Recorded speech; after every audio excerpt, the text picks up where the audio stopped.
inta baarlamaanku arrinkaasi iska wareysanayo qaraarna ka soo saarayo waxba ha bixinina sharci linkuma laha laakiin canshuurtu waa inay leedahay sharci iyo xeer inay leedahay in la og yahay gacan aamin inay gelayso in damaanad qaad shicibka ay ka baxday ay ka haystaan adeegga ay ugu baahnaan dawladda inay ku celinayso inta haddaysan jirin waa khalad iyo baad wax laga qaadayo canshuuraha tirada badan ee lagu soo maalmahan shacabka Soomaaliyeed ganacsada Soomaaliyeed iyo cabashada keenad waayadan bay ka banaan baxayeen ganacsada kala duwan gaar ahaan bajaajleyda iyo ganacsada wax ka soo degsada ka taxamar mooshinkii gudoonku waxa laga qabtay baarlamaanku ay u codeeyeen ajanda naga horeeyay oo kale oo xeer hindis sharciyeed ahaa ayaana waqtiga qaatay ilaahay idinkii isniinta loo ballansan yahay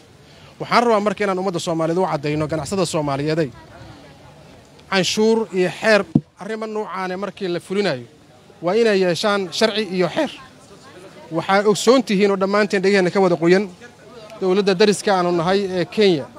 xeer canshuur qaadis oo noocan ay golaha baarlamaanka mariyeen baarlamaankii uu meel mariyay shicibka ay diideen lagu qasbanaaday in xeerkiina la laalo xukuumaddii markaa dhisneed ee soo gudbisana maxaan ku la kala diro waxaan sharci xeer ahayn loo miisaamin ma qaadan karaan dakhliga ay dadkan soo galay ma ka go'i karaan aan loo fiirin la sharciyeynin xaqli kugu malahan inta baarlamaanku arrinkaasi iska wareysanayo qaraarna ka soo saarayo waxba ha bixinina sharci linkuma lahan xaqna ma ahan meel la aadaysan lama xaqiijin karo waxaan inta rabaa inaan ku daro qof kasta oo qaangaar oo aqli ilaahay siiyay dawladdu waxay ku dhisantahay waa canshuur ay ka qaada dadkeedu laakiin canshuurtu waa inay leedahay sharci iyo xeer inay leedahay in la og yahay gacan aamin inay gelayso in damaanad qaad shicibka ay ka baxday ay ka haystaan adeegga ay ugu baahnaan dawladda inay ku celinayso inta haddaysan jirin waa khalad iyo baad wax laga qaadayo waxaan rabnaa marka ilaahay idinkii isniinta ayuu baarlamaanka hor yaallaa ka doodistiisa arrimahan ay ka cabanayaan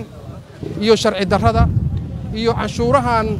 dekadda markay ka soo degaan 10 isbaar ay u taalo qaarkood qasnada dawladda aysan gelayn intaba ilaahay idinkan kaga doodi doonaa waxaan rajo weyn ka qabaa baarlamaanka golaha shacabku inay qaraar ka soo saari doonaan wasaaraduna ay qaldantay ay ahayd inay ka bilowdo baarlamaanka inay hor keento canshuurta ay rabto inay qaado haddaan rabnaa dariiqa saxda inaan ku soo celinno inta taas ay ka dhacaysana waxaan rabnaa inaan waxba la bixin xaqna linkuma lahan sharcina ma ahan intaasaan idin hor imid aad iyo aad u maasantiin